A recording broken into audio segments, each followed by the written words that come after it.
Great thinker, एक समाज के अच्छे नागरिक के लिए हमको बनना है तो हमारी जो थिंकिंग, हम कहते हैं ना आपसे कि आप अपने विचारों पे काम करिए। हमारे जो विचार होते हैं वही हम करते हैं। जितने लोग समाज में गलत गलत काम करते हैं वो अपने विचारों के कारण और विचार आते कैसे हैं?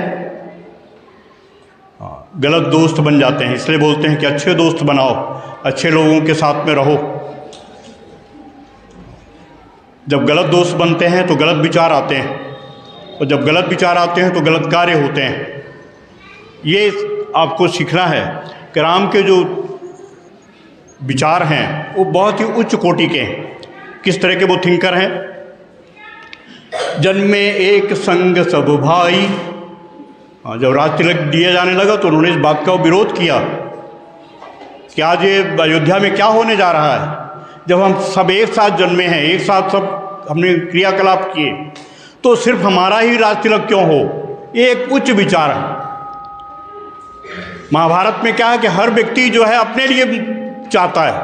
हमारे यहाँ भारतीय संस्कृति का देखिए, 3 चीज़ें हैं हमारी संस्कृति में।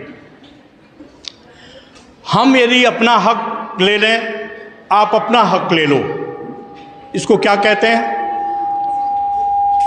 इसको प्रकृति कहते हैं। ये प्रकृति का नियम है कि अपने अपने हक खाओ, अपनी अपनी चीज़ें ले लो, अपने अपने टिफिन शेयर करो। ये प्रकृति है। अपने अपने बैग ले जाओ, अपनी अपनी बुक्स पढ़ो। ये प्रकृति है, प्राकृतिक नियम है, ये सहज है, स्वाभाविक है। दूसरा एक क्या है? दूसरा ये है कि आप अपनी तो ले ही रहे हैं, दूसरे वाले की भी ले लो, छीन लो, झपट लो, उसमें भी अपना अधिकार ले लो। हाँ, अक्सर आपने सुना होगा ना कि अपना प्लॉट खाली छड़ा है, दूसरे के प्लॉट में मकान बना लिया। अपना वाला खाली छोड़ के रखा हुआ है, वो अपना तो है ही है, दूसरे के में कब्जा कर लिया। ये क्या है? हमने अपना टिफिन रखा हुआ है खाने के लिए, दूसरे की टिफिन के माल मत्ता खा गए। क्या है ये विकृति है। महाभारत में क्या हुआ है? विकृति हुआ है कि एक भाई दूसरे भाई की भी संपत्ति हड़पना चाहता है। कृष्ण ने कहा इनको 5 गांव ही दे दो, इसमें मान जाएंगे पांडव। दुर्योधन ने क्या कहा कि सुई के नोक के बराबर भी भूमि नहीं दूंगा। 5 गांव तो बहुत दूर की बात। क्या हो गया?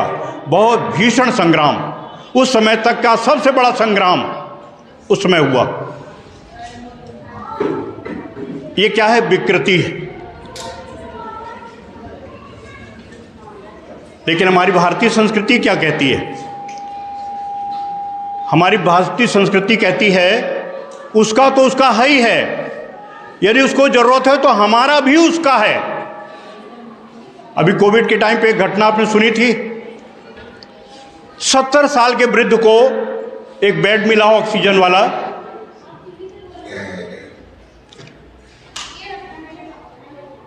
सत्तर साल के वृद्ध को ऑक्सीजन का बेड मिला।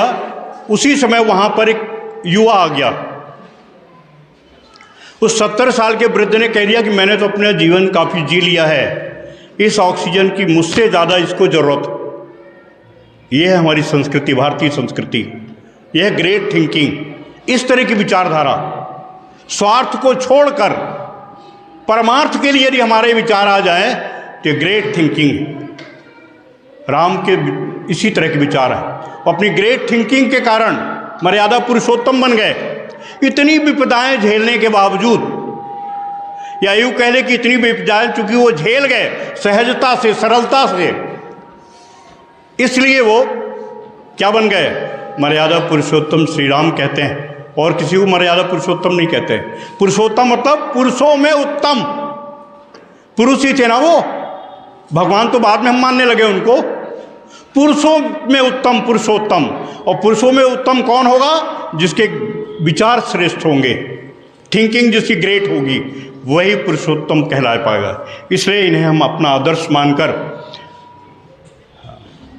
जीवन में आगे बढ़ेंगे तो निश्चित रूप से हमको सफलता मिलेगी। जय श्री राम।